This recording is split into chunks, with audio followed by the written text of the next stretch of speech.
આંટી બરફ આપો ને. તારે શું કરવો છે બરફ ને? અને રોજ રોજ હું તું બરફ માંગવા આવે છો? અમારા ઘરે મહેમાન આવ્યા છે ને તો એને શરબત બનાવીને પાવું છે. હા તો પણ મહેમાનને માટલાના પાણીનું શરબત પાઈ દો, એમાં બરફ શું માંગવાનો? આંટી આવી ગરમીમાં જો ઠંડા પાણીનું શરબત બનાવીએ ને તો ગરમી ન થાય અને સારું લાગે એટલે બરફ જોતો છે. એટલું બધું ઠંડા પાણીનું શરબત બનાવવાનું હોય ને તો આપણે ઘરનું ફ્રીજ લઈ લેવાય, બધાને ઘરે માંગવા ન નીકળી પડાય. અમારા પાસે પૈસા નથી ને એટલે અમારા પાસે પૈસા આવશે ને એટલે અમે ઘરનું ફ્રીજ લઈ લેવું. પણ અત્યારે આપો ને બરફ.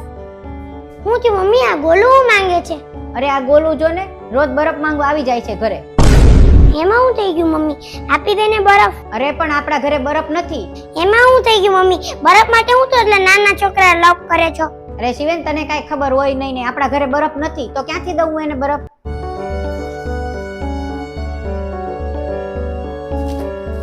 આ રહ્યો મમ્મી આટલો બધો બરફ. આપી દે ને. તાર બરફ નું કરવું? અરે પણ તને દોઢું થવાનું કોણ કે છે? આ દોડીને વયો ગયો ને ફ્રીજ ખોલીને ઊભો રહી ગયો આ રહ્યો બરફ કરતો. અરે મમ્મી મને તો ઈ ખબર ન પડતી કે તને ગોલુ ને બરફ દેવામાં વાંધો હું છે. હા તે બરફ દેવામાં વાંધો તો હોય જ તે ને. આખો દિવસ પાણીની પ્લેટો ભરી ભરીને મૂકવી પડે છે, કોઈ ભરવા નથી આવતું ત્યારે બરફ થાય છે અને આ દોડે આવે છે બરફ લેવા. અને ઈ તો ઠીક, આ લાઇટ બિલ કેટલું આવે છે? આ લાઇટ બિલ હું કાઈ આપણે ભરવાનું છે? અને બરફ લઈ જાય છે રોજ આવીને. જો ગોલુ તારે ગમે ત્યારે બરફની જરૂર પડે ને તો અમારા ઘરમાં આવી અને તારે ફ્રીજ ખોલીને બરફ હાથે લઈ લેવાનો. તારે કોઈને પૂછવાની જરૂર નથી. આ તું પણ બહુ દોઢો થાશો. તને એટલું બધું હોય ને તો એક કામ કરો, આ ફ્રીજ એના ઘરે મૂકી આવો. અને યાદ છે ને મમ્મી કે આપણે પાસે આ ફ્રીજ 1 મહિના પહેલા જ આવ્યું છે.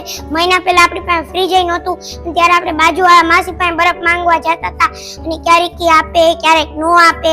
ત્યારે આપણને કેટલું દુઃખ થતું હતું. આપણે ગરમ પાણી પીવા પડતા હતા. યાદ છે ને? જ્યારે બાજુવાળા માસી બરફ નહોતા આપતા ને મહેમાન આવતા તો આપણે મહેમાનને ગરમ પાણી દેવું પડતું હતું. આપણે એને ઠંડુ શરબત બનાવી નહોતા પીવડાવી શકતા. અને ભગવાનની કૃપાથી અત્યારે આપણી પાસે ફ્રીજ છે એટલે આપણે એટલો પાવર કરીએ છીએ. નહીંતર અમારી પાસે ફ્રીજ નહોતું ને ત્યારે આપણે માંગવા જવું પડતું હતું એટલા તડકામાં. અને હવે આપણી પાસે ફ્રીજ છે ને તો ગોલુને કે કોઈ પણ આપણા ઘરે બરફ માંગવા આવે ને તો એને તું ના ન પાડતી. શિવેન તું હું બોલે છો? તને કાઈ ભાન છે? ભાન તો તને વહી ગઈ છે મમ્મી. ભાન તને ભૂલાઈ ગઈ છે, મને નહીં. આવી ગરમીના મમ્મી બધા રોડ ઉપર છે ને અજાયણા નીચે પાણી પીવડાવવા હાટુ પાણીના બરફ મૂકે છે અને તું આવા નાના છોકરાને બરફ દેવાની ના પાડે છો? આપણા ઘરે કોઈ અજાણ્યો માણસ આવે ને તોય આપણે એને પાણી પીએ છીએ અને તું આ ગોલુને બરફ દેવાની ના પાડે છો? તને શરમ આવી જોઈએ.